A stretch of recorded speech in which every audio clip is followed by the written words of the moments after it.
Hello guys, இன்னைக்கு நம்ம இந்த வீடியோவில் இந்தியாவில் இருக்கிற மர்மமான இடங்களை பற்றி முடிஞ்ச அளவுக்கு டீட்டெயிலாக பார்க்கலாம். அதுக்கு முன்னாடி நம்ம சேனலுக்கு புதுசாக வரீங்கன்னா சப்ஸ்கிரைப் பண்ணாதவங்க சப்ஸ்கிரைப் பண்ணிக்கோங்க. அப்படி பக்கத்தில் இருக்க பெல் பட்டனை கிளிக் பண்ணிக்கோங்க. அப்போ தான் நம்ம வீடியோ போட்ட உடனே உங்களுக்கு உடனுக்குடனே நோட்டிஃபிகேஷன் வரும். சரி, வாங்க நம்ம இன்னைக்கான டாபிக் உள்ள போயிடலாம். கேரளாவில் திருவனந்தபுரத்தில் இருக்கிற பத்மநாப சுவாமி கோயில் ரொம்பவே ஃபேமஸ் தான், எல்லாருமே கேள்விப்பட்டிருப்பீங்க. ரொம்ப பழமையான கோயிலும் கூட, கட்டி 1000 வருஷத்துக்கு மேல ஆச்சுன்னு வேற சொல்றாங்க. இந்த கோயில் எந்த அளவுக்கு ஃபேமஸோ அந்த அளவுக்கு ஒரு மர்மமான கோயிலும் கூட. இந்த கோயிலுக்கு 5 அடி பாதாளத்துல ரகசியமான 6 அறைகள் இருக்கு. இதை கண்டுபிடிச்சது 2011 தான். சில ராஜாக்களோட வம்சாவளியை சேர்ந்தவங்க தான் அந்த கோயிலை நிர்வாகம் பண்ணிட்டு வராங்க. பாதாளத்துல இருக்கிற இந்த 6 அறைகளை கண்டுபிடிச்சதுக்கு அப்புறம் இதை திறந்தே ஆகணும் அப்படின்னு ஒரு சில பேர் சுப்ரீம் கோர்ட்ல மனு போடுறாங்க. அந்த சுப்ரீம் கோர்ட் அதை விசாரிச்சுட்டு அந்த 6 அறைகளையும் திறந்து அதுக்குள்ள என்ன இருக்குன்றத ஒரு ரிப்போர்ட்டா சப்மிட் பண்ணணும்னு ஒரு 5 பேரை நியமிக்கிறாங்க. அந்த 6 அறைகளுக்கும் வரிசையை ABCDEFன்னு பேர் வைக்கிறாங்க. முதல்ல 7 பேர் வச்சிருக்கிற அந்த அறையை திறக்கிறாங்க. அந்த அறைக்குள்ள போய் பாக்குறாங்க. ஒரே பிரமிப்பா இருக்கு. தங்கம், வைரம், வைடூரியம்னு விலை மதிக்க முடியாத பொருட்கள்லாம் கொட்டி கிடக்க அள்ள வந்துகிட்டே இருக்கு. இந்தியாவில் பணக்கார கோயில்கள்ல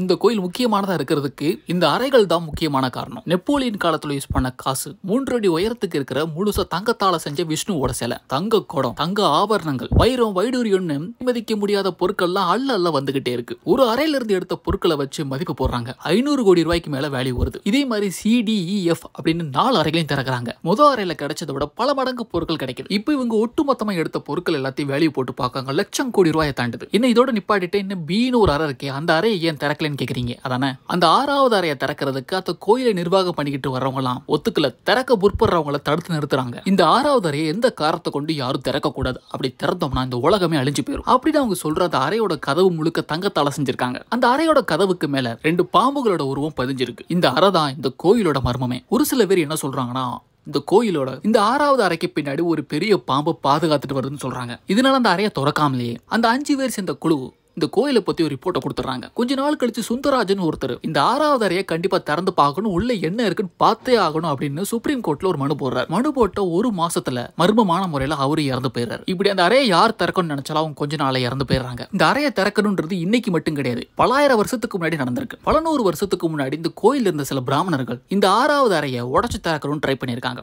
அந்த அறையோட கதவை உடைக்க போது அந்த அறைக்கு பின்னாடி கடலோட அலைகள் கொந்தளிக்கிற மாதிரி சத்தம் கேட்டிருக்கு. இந்த அறைக்கும் அரபிக் கடலுக்கும் நேரடியா தொடர்பு இருக்குன்னு வேற சொல்றாங்க. அதுக்கப்புறம் 2011 ஒரு சில பேர் இந்த அறைகளை கண்டுபிடிச்சதுக்கு அப்புறம் இந்த 6வது அறையை திறக்கலாம் அப்படின்னு கதவை உடைக்க ட்ரை பண்ணியிருக்காங்க. அப்ப அவங்க சில பாம்புகள் கடிச்சு அந்த இடத்துல இறந்து போயிருக்காங்க. அந்த பாம்புகள் எங்க இருந்து வந்துச்சுன்னு தெரியல, அதுக்கப்புறம் எங்க போச்சுன்னு தெரியல. இப்படி இந்த கோயிலை பத்தி பேசினாலே ஒரே மர்மம் மட்டும் தான் நீடிச்சுக்கிட்டே இருக்கு. இந்த 6வது அறையை பத்தி நீங்க என்ன நினைக்கிறீங்க? அந்த அறைக்கு பின்னாடி என்ன இருக்குன்னு நீங்க நினைக்கிறீங்க? சரி, இது ஒரு பக்கம் இருக்க, ராஜஸ்தான்ல ஒரே நாள் நைட்ல 83 கிராமங்கள் காணாம போயிருக்கு. அந்த மர்மமான சம்பவத்தை பத்தி இப்ப நம்ம பார்க்கலாம். ராஜஸ்தான்ல ஜெய்ப்பூர் பக்கத்துல இருக்கிற குல்தாரா அப்படின்ற கிராமத்தை பத்தி தான் பார்க்க போறோம். 13ஆம் நூற்றாண்டுல தான் கிராமத்தை கட்டமைச்சிருக்காங்க. அப்ப இருந்த காலகட்டத்தில் மொத்தமா அந்த கிராமத்துல ஒரு 1800 பேர் தான் இருந்திருக்காங்க. அப்படி நாட்கள் போக போக மக்களோட எண்ணிக்கை குறைஞ்சிட்டே வருது. என்ன காரணம்னா, இங்க இருந்த தண்ணி தட்டுப்பாடா மாறி இருக்கு. இந்த கிராமத்துக்கு தண்ணி எங்க இருந்து வருதுன்னா, பக்கத்துல இருக்க 2 ஆறுகள்ல இருந்தா வருது. அது கொஞ்சம் கொஞ்சமா நாடு வத்த ஆரம்பிச்சிருக்கு. இதனால இங்க இருந்த மக்கள் பாதி பேர் வேற இடத்துக்கு போயிட்டாங்க. அப்படி ஒட்டு மொத்தமா இந்த கிராமத்தை சுத்தி இருந்த மக்களும் ஒரே நாள்ல காணாம போயிருக்காங்க.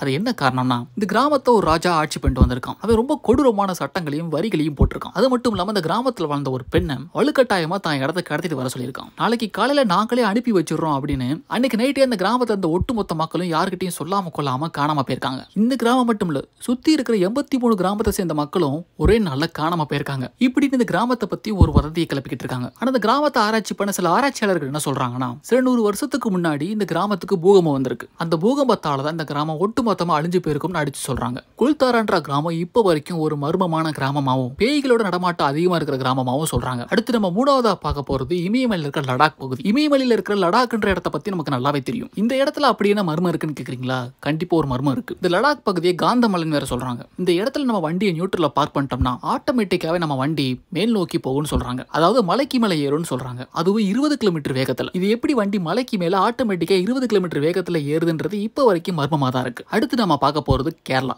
கேரளாவில் கோடினின்னு ஒரு கிராமம் இருக்கு. அந்த கிராமத்துல மேக்ஸிமம் ரெட்டப்பிறவிகளா தான் இருக்காங்க. இது வரைக்கும் அந்த கிராமத்துல 250 ரெட்டப்பிறவிகள் பிறந்திருக்காங்க. அது ஏன் பிறக்கிறாங்க, எப்படி பிறக்கிறாங்கன்ற காரணம் இப்ப வரைக்கும் மர்மமா தான் இருக்கு. அடுத்து நம்ம பார்க்க போறது தாஜ்மஹால். தாஜ்மஹாலை ஷாஜகான் மும்தாஜுக்காக காதல் சின்னமா கட்டினார், நமக்கு எல்லாருக்கும் தெரியும். ஆனா அவர் கட்டுறதுக்கு முன்னாடி தாஜ்மஹால் ஒரு சிவன் கோயிலா இருந்ததா சொல்றாங்க. அந்த சிவன் கோயில தான் ஷாஜகான் இப்படி தாஜ்மஹாலா மாத்தினதா ஒரு மர்மம் போய்கிட்டு இருக்கு. அடுத்து நம்ம பார்க்க போறது ரொம்பவே ஒரு மர்மமான விஷயம். அசோக சக்கரவர்த்தியால முகம் தெரியாத ஒரு 9 பேரை உருவாக்கி இருக்காரு. அந்த 9 பேருமே ஒவ்வொரு ஒவ்வொரு துறையிலும் வல்லுநர்களா இருப்பாங்க. அந்த 9 பேருமே இந்தியாவை சேர்ந்தவங்க கிடையாது. அந்த 9 பேர்த்தோட வம்சாவளிகள் இப்பவும் இந்தியாவிலையும் உலகம் முழுக்கவும் பரவி இருக்கிறதா சொல்றாங்க. 10வது அவங்க இப்பவும் செயல்பட்டு வர்றதா வேற சொல்றாங்க. இந்த 9 பேரோட வம்சாவளிகளை தான் இலுமினாட்டிகள் சொல்றாங்க. கேட்கவே மர்மமா இருக்குல்ல. இந்த இலுமினாட்டிகள் உருவாக்குனதே அசோக சக்கரவர்த்தி தான். அடுத்து நம்ம ஃபைனலா ஒரு மர்மமான சம்பவத்தை பத்தி பார்க்கலாம். பிரிட்டன்ல 1947 வருஷம் ஒரு பயங்கரமான மழை பெய்யுது. அதுவும் சாதாரண மழை கிடையாது. பிங்க் கலர்ல தவளைகள் அப்படியே கூட்டம் கூட்டமா விழுகுது. அதுவும் அதுக்கு இன்னும் உயிரோட இருக்கு. அந்த தவளைகளை பிடிச்சு ஆராய்ச்சி பண்ணதுல அந்த தவளைகள் பிரிட்டனை சேர்ந்ததே கிடையாது. பிரிட்டன்ல இருந்து பல ஆயிரம் மைல் தூரத்தில் இருக்கிற ஆப்பிரிக்காவை சேர்ந்த தவளைகள். இது ஆராய்ச்சியாளர்கள் 2 விதமா சொல்றாங்க. ஒன்னு இயற்கை சக்தி, 2வது இயற்கை மீறின சக்தி. கடல்ல சூறாவளி ஏற்படும் போது அந்த சூறாவளியில தவளைகள் சிக்கி மேகத்துல மிதந்து அப்படியே பல நாள் டிராவல் பண்ணி பிரிட்டன்ல மழையா பெஞ்சிருக்கணும். அப்படி பெஞ்சாலுமே எப்படி தவளைகள் இன்னும் உயிரோட இருக்கு அப்படின்னு மர்மமா இருக்கு. அப்படி இல்லைன்னா இன்னொரு காரணம் சொல்றாங்க. டெலிபோர்டேஷன். அதாவது சில சாமியார்கள்லாம் சென்னையில மறைஞ்சு திடீர்னு காசில தோன்றது இல்லையா, அந்த மாதிரி ஒரு டெலிபோர்டேஷன் நடந்திருக்கலாம்னு சொல்றாங்க. ஒரு திடப்பொருள் அப்படியே தண்ணி மாதிரி திரவமா மாறி காத்துல கரைஞ்சு ஒரு இடத்துல இன்னொரு இடத்துக்கு மாறப்ப திருப்பி மறுபடியும் திடமா மாறிடும். இதைத்தான் இங்கிலீஷ்ல டெலிபோர்டேஷன் சொல்றாங்க. ஒருவேளை அந்த மாதிரி ஒரு சம்பவம் தவளைகளுக்கு ஏற்பட்டிருக்கலாம். அப்படி இயற்கைக்கு மீறின சக்தி அப்படின்னு ஆராய்ச்சியாளர்கள் சொல்றாங்க. இது நம்புற மாதிரி இல்ல. இந்த மர்மமான விஷயங்களை பத்தி நீங்க என்ன நினைக்கிறீங்கன்னு மறக்காம கமெண்ட் செக்ஷன்ல பதிவு பண்ணுங்க. கடைசியா ஆஸ்திரேலியாவில் நடந்த ஒரு மர்மமான விஷயத்தை பத்தி பார்க்கலாம். 1974 வருஷம் ஆஸ்திரேலியாவில் ஒரு கிராமத்தில் ஊருக்கு ஒதுக்குப்புறமா இருக்கிற ஒரு ஹோட்டல்ல மக்கள் வழக்கம் போல் நடமாடிக்கிட்டு இருக்காங்க. அப்ப திடீர்னு ஒரு மழை பெய்யுது. அதுவும் சாதாரண மழை இல்ல. 4 லாரியில அள்ளிட்டு போற அளவுக்கு மீன்கள் கொத்து கொத்தா விழுகுது வானத்துல இருந்து. இதுல முக்காவாசி மீன்கள் உயிரோட இருக்கு.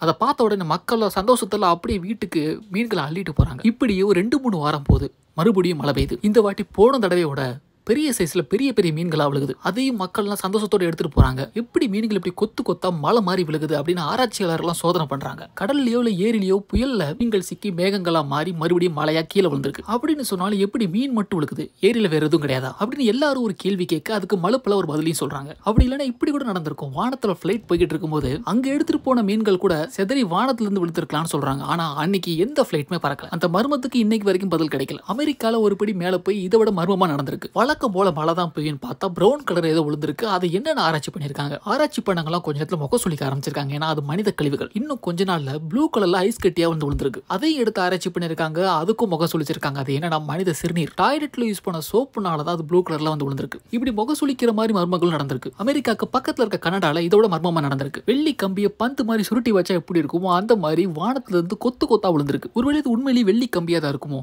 அப்படின்னு அதை எடுத்து ஆராய்ச்சி பண்றதுக்குள்ள திடீர்னு கண்ணுக்கு தெரியாம மாயமா மறைஞ்சு போயிருது. அதுல 1-2 பீஸ் மட்டும் தான் மிச்சம் இருக்கு. அதை எடுத்து செக் பண்ணி பாக்குறாங்க. பார்த்தா பலூன் சிலந்தின்னு சொல்லக்கூடிய ஒரு வகையான சிலந்தியோட வலைகள் தான் அது. அமேசான் காடுகள்ல மட்டும் இருக்கிற அந்த பலூன் சிலந்தியோட வலைகள் தான் புயலுக்கு நடுவுல சிக்கி எங்கேயோ இருக்க கனடால மழையா பெஞ்சிருக்கு. இப்படி உலகம் முழுக்க எங்கெங்கயோ ஏகப்பட்ட மர்மங்கள் நடந்துகிட்டே தான் இருக்கு. ஆனா அந்த மர்மங்களுக்கான பதில் மட்டும் இப்போ வரைக்கும் என்னைக்குமே கிடைக்கவே இல்லை. இந்த மர்மங்களை பத்தி நீங்க என்ன நினைக்கிறீங்கன்றது மறக்காம கமெண்ட் செக்ஷன்ல உங்க கருத்துக்களை பதிவு பண்ணுங்க. இதே மாதிரி இன்னொரு சூப்பரான இன்ட்ரெஸ்டிங்கான வீடியோல மறுபடியும் மீட் பண்றேன். Thank you and bye.